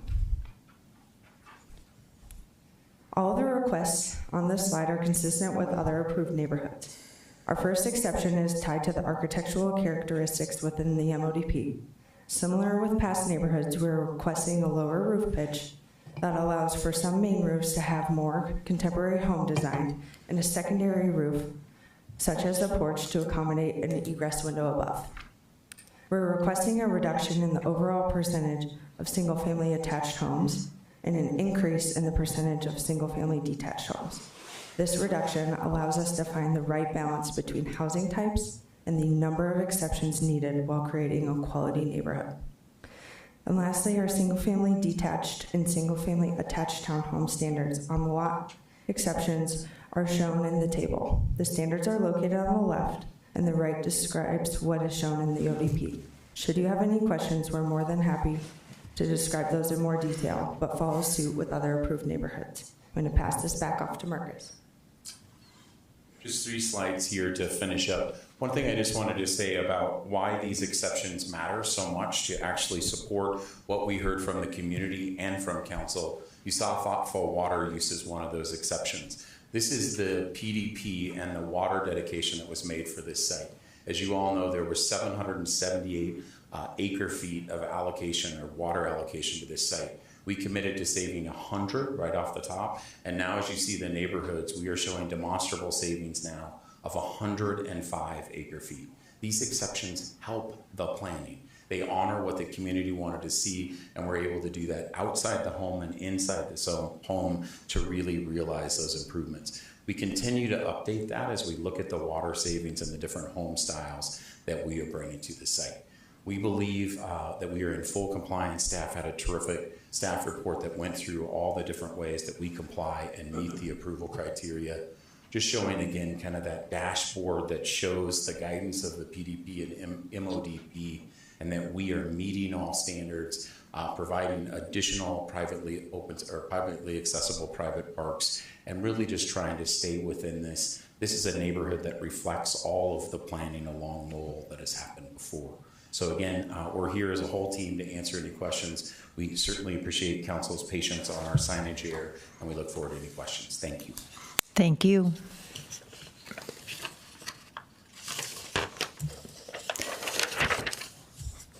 Do we have people signed up for public? Yes, ma'am. Our first speaker is Karen Calavity.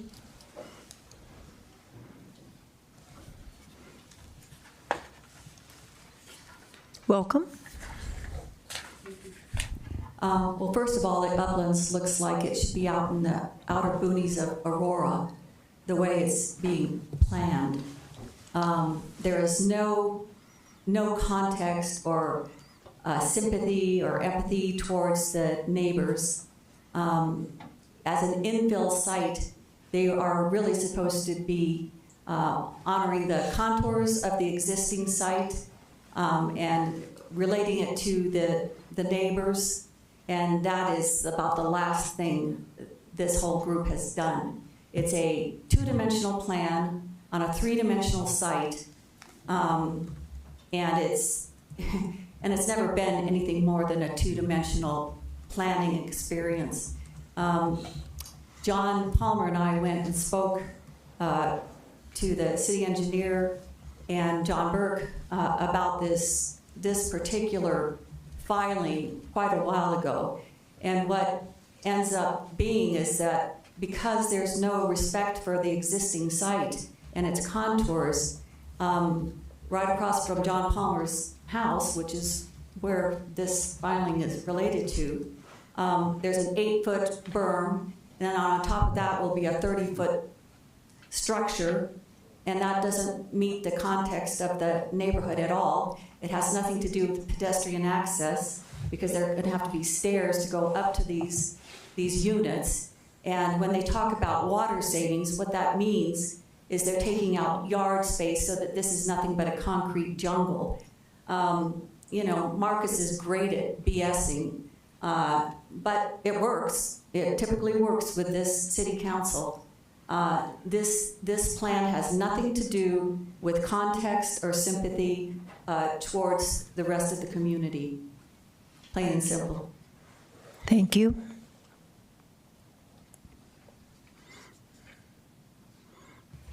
The next speaker is John Palmer.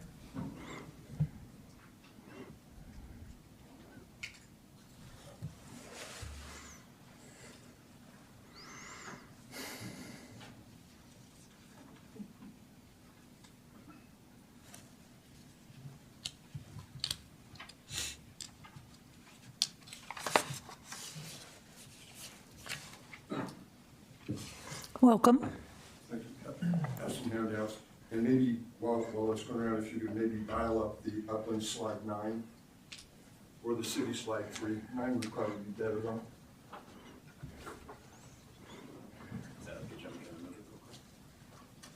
I'll throw it on the floor. Oh, you can do it? Sorry.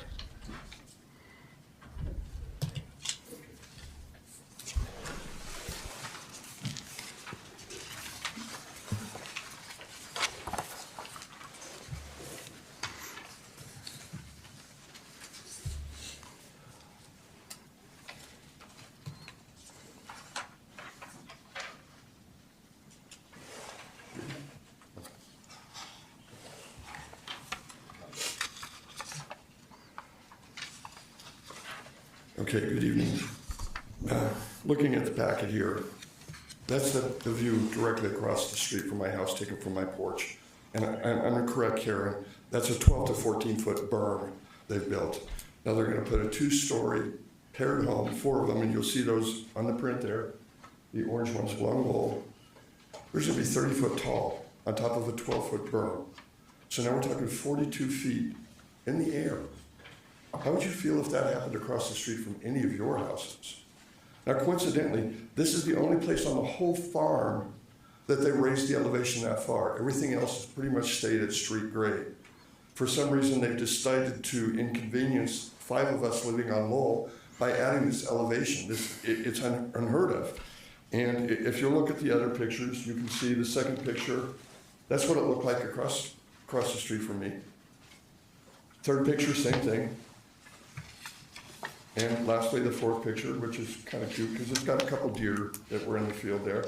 But my point is, I have no idea why we had to raise the elevation 12 to 14 feet and then additionally try to put 30-foot houses on it. You wouldn't like it, you wouldn't want it.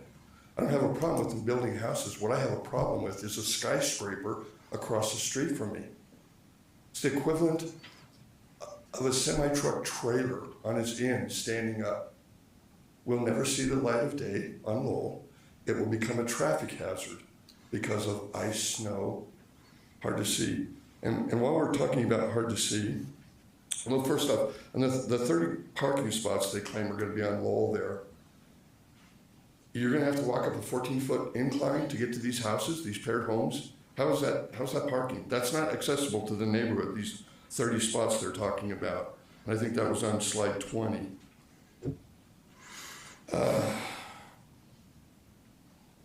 Couple other things I'd like to address. Over the weekend, they came out and removed all of the street lights on the east side of Lowell. Now Lowell is a dangerous, highly traveled street in the evening, dark. I invite any of you to go over there and drive down Lowell after the meeting tonight or tomorrow night after it gets dark. See how it's an accident waiting to happen. It is so damn dark out there. You say they removed everything on the east side of the street. We need some action. I've talked to John Burke about that. Hopefully we can do something. Basically, you know I've been fighting this all along. And again, homes are one thing, but what they want to do right in front of myself and two neighbors on each side of me is unheard of. Building that much elevation and then sticking a 30-foot house on top of it. They kept telling me it was for drainage. Bull. I've lived there all my life. Drainage had nothing to do with it. They did it as a way to piss Mr. Palmer off. I'm convinced of that thoroughly. There's no other reason that this happened or that it should be allowed to happen. Thank you. Thank you. There are no more speakers. He's not signed up on the public hearing. You didn't sign up on the public hearing. Sorry.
Anything else from staff? Anything else from the developer? Thank you, Mayor. Just want to respond for sure and say we have worked through this issue. We had Mr. Palmer brought this up in the neighborhood meeting. I know there was meetings with the city. The detention pond was set as an overall from a function of going through all of the site and all of the surrounding neighborhoods in the very beginning. I know I'm going all the way back on a very deep slide here, but I'm going to slide 34 just to show you all that, first of all, I want to underscore something about the width of Lowell, the shading that was brought up. Lowell now and the setbacks from building face to building face is 158 feet. There will not be shading issues across there. We are adding a 10-foot multi-use trail. The reason I also show you this image is it does show a cross-section. As you see the new Oaklands homes on the right hand of the screen there, you see a dashed line that's on an angle. That's the existing grade. So we are just squaring that very corner off of that existing grade, and that was set for drainage. So this improvement is for all of Shaw Heights, the drainage that was going over lot off of that and over road, over Lowell, and into the neighborhood. So I just want to underscore that you can see the existing grade there. This was set by the drainage of the overall infrastructure.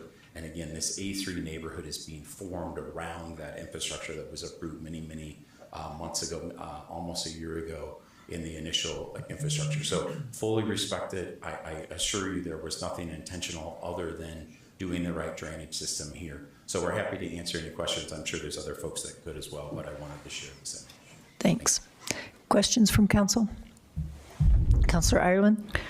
I want to know what all the variances are that you're asking for on the record, besides parking. It has to be lot size, right? Sure. I'll be happy to have Haley, if that's okay, answer the exceptions.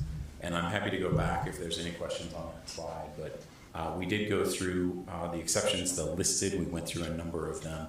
But Councilor, we're happy to go through any additional. I want them on the record for the people to know. Sure.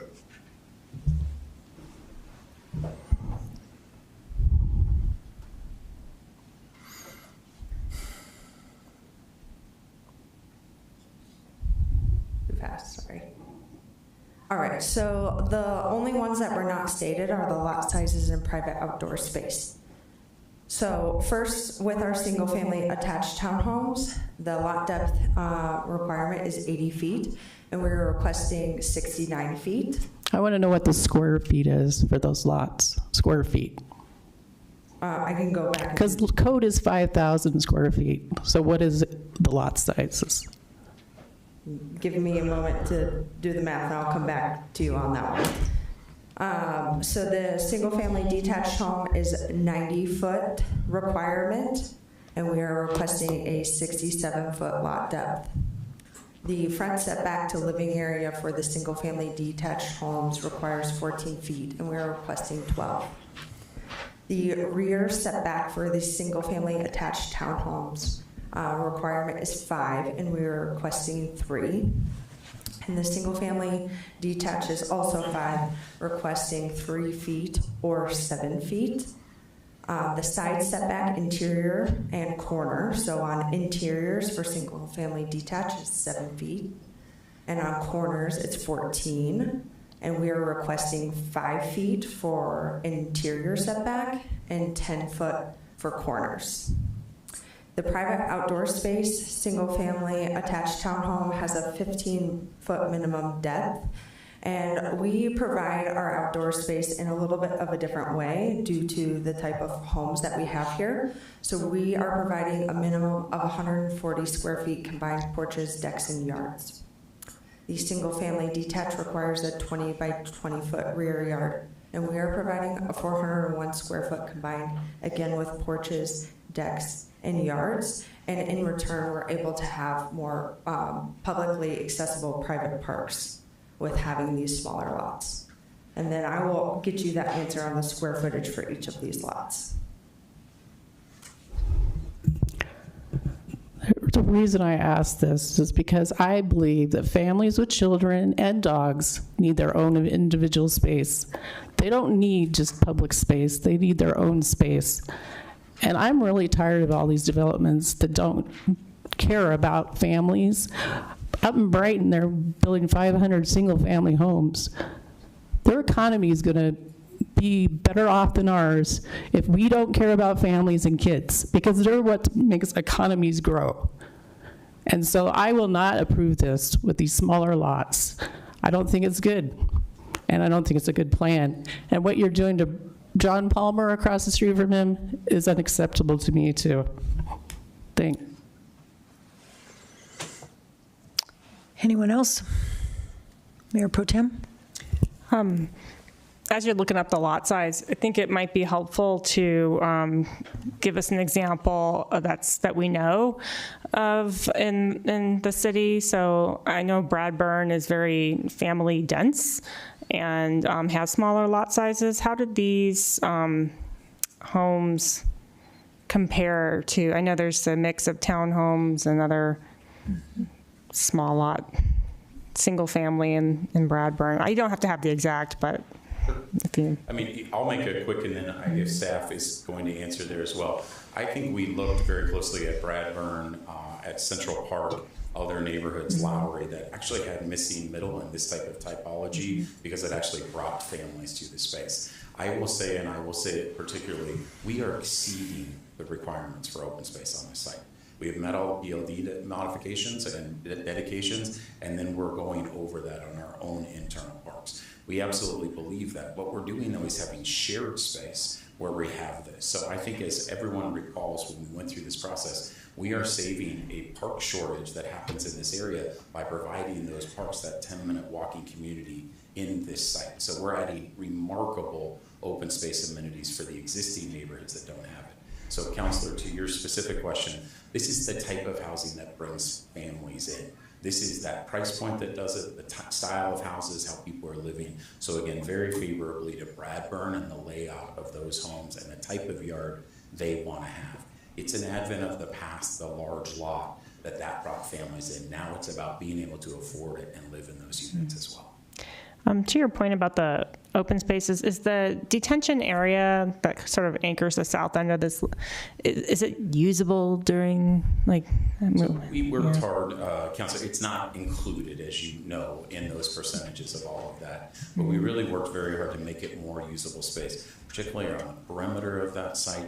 We actually have some sidewalks, some other things there. We show that to really pull that in. We landscaped it, looked at that, so it's a much more usable space. Obviously, during detention events or during water events, it's not, but very mindful, so much so that we have 2 units that face to the south onto that and actually incorporate that really as almost kind of a livable design. Okay, thank you. Councilor Carmelia? I just want to add comments to the presentation, which is I appreciate the housing diversity that you've gotten there. And I think you know us very well at this point around the water conservation points. And so thank you for that. And I'm trying to, format my thoughts around the housing sizes as well as the park space discussion. And I think that when we come back to, the daylight coming in, I think it will be important to have that open space within the complex. And so I think that adds greatly to the value of the community, that people are going to want to hopefully gather, and we're going to be wanting to attract kids and have room for them. So it is a careful balance. And I think that this is, we want affordable housing. And so how do we make that possible? And so thank you for, being creative about how we go about that. Anyone else?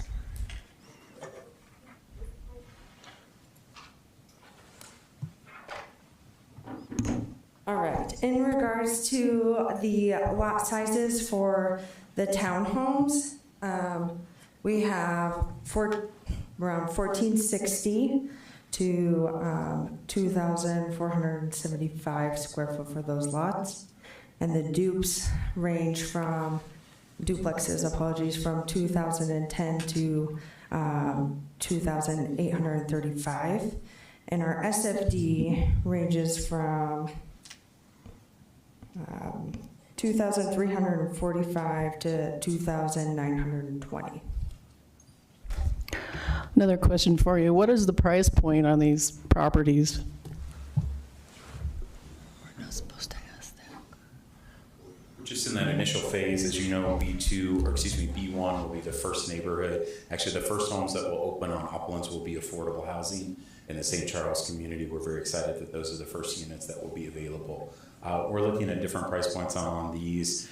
Here's the bottom line, and in response to that, if these were large lot single-family homes, they would be much more expensive. So we are dividing and designed a community that provides smaller lot, thus more affordable, more attainable units. We don't know those full price points yet, but this is making them more attainable than a traditional lot or a large lot Westminster built. So that's why we're adjusting the lot size. What is your guess? You must know, because you have to make a profit. So what is the bottom line? I will probably turn to see. I don't want to answer. I'm not the builder on this. I bet we have other price points. Because we have HOAs, we have a special tax district, and then regular property taxes. So just that alone is not that affordable. So what's the cost? Yeah.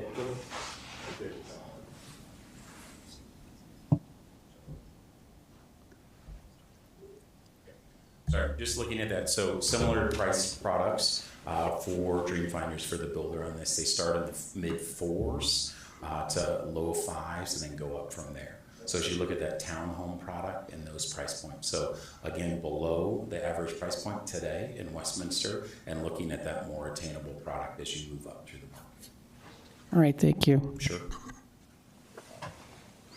Anyone else? I just want to say thank you for your presentation. When any one of us go home buying, we know what's in front of us. We know what we like, and we make those decisions. So if every house in the city was the exact same, it'd be pretty boring. You have listened to the people around, especially that area that were scared to death about 5,000 people living there having homes. You brought that down to about 2,300. And I don't know how much a developer, and I know some developers that they would have said, you know, this is prime land, this is what we're doing. And you have been trying to work with everything. So thank you for that. Thank you for, when I see the different products coming up on this site, I can't wait to go through some of the show homes and see what you have. And I'm looking forward to the first one starting up so we can see those too. So thank you for being here tonight. Anything else from staff? I will close the public hearing. It is 8:27. And do we have a motion? Councilor DeMott? Thank you, Mayor. I move to approve the official development plan for Uplands Filing 1, Block 3, PA-A3, subject to the conditions set forth in the summary staff recommendations herein. This recommendation is based on the findings that the official development plan generally complies with the criteria in Section 11-5-15 of the Westminster Municipal Code. Mayor Pro Tem? Second. It's been moved and seconded to approve item A6 for the Uplands Filing 1, Block 3 /PA-A3. Is there any further discussion? Roll call, please. Councilor DeMott? Yes. Councilor Azadi? Yes. Councilor Hott? Yes. Mayor McNally? Yes. Mayor Pro Tem Nurmela? Yes. Councilor Ireland? No. Motion passes on a 6-1 vote. Thank you again for being here tonight, and thank you, staff. I'm so sorry, you were at the beginning. Councilor Carmelia? Yes, thank you so I'm much. so sorry. That brings us to item 11, new business. Item A, first reading of Councilor's Bill number 2. Councilor DeMott. Thank you, Mayor. I move to pass Councilor Bill number 2 on first reading, approving the proposed amendments to Section 1-29-3 of the Westminster Municipal Code regarding unclaimed intangible property. Mayor Pro Tem. Second. It's been moved and seconded on first reading of Councilor's Bill number 2, amending Section 1-29-3. Is there any further discussion? Roll call, please. Councilor Azadi? Yes. Councilor Hott? Yes. Mayor McNally? Yes. Mayor Pro Tem Nurmela? Yes. Councilor Ireland? Councilor Carmelia? Yes. Councilor DeMott? Yes. Motion passes on a 6-1 vote. That brings us to the first reading of Councilor's Bill number 3. Councilor DeMott. Thank you, Mayor. I move to pass Councilor Bill number 3 on first reading, authorizing the city clerk to refer local campaign finance complaints to the Colorado Secretary of State for investigation when such complaints present actual or potential conflict for the city clerk or the city clerk staff. Councilor Azadi, sorry. Second.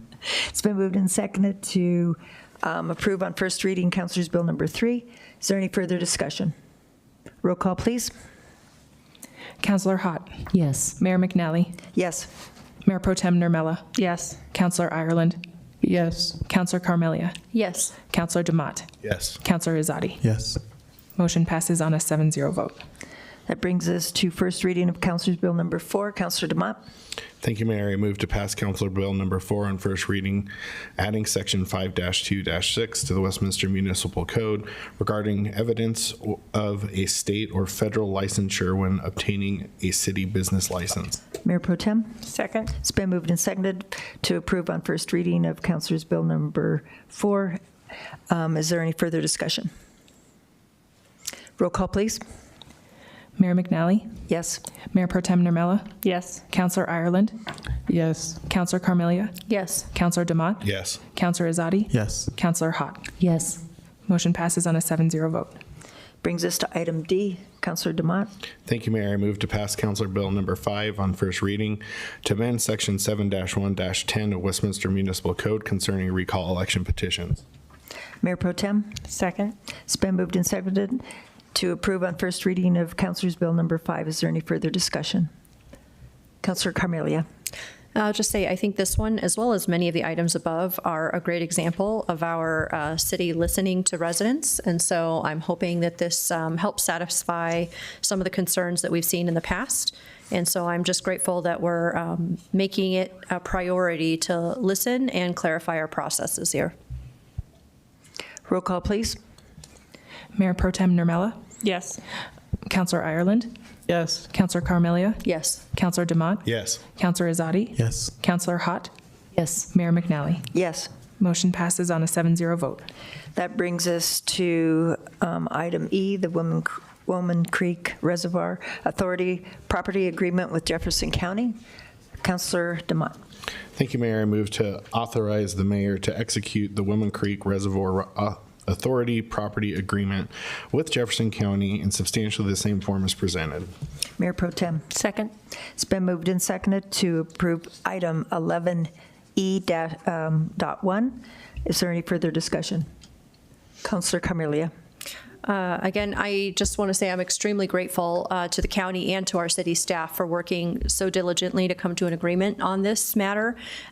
This took a profound time and effort over the last several months, and I'm grateful that we came to the conclusion we did because it means we're moving forward in collaboration, and I think it exemplifies the collaboration and partnership that we're hoping to continue to have with our county. So thank you, Jody, in particular. Councillor Ireland. I want to thank City Manager Andrews and also our attorney Graham for being long suffering probably at these meetings, but I appreciate it. Thank you. Councillor Azadi.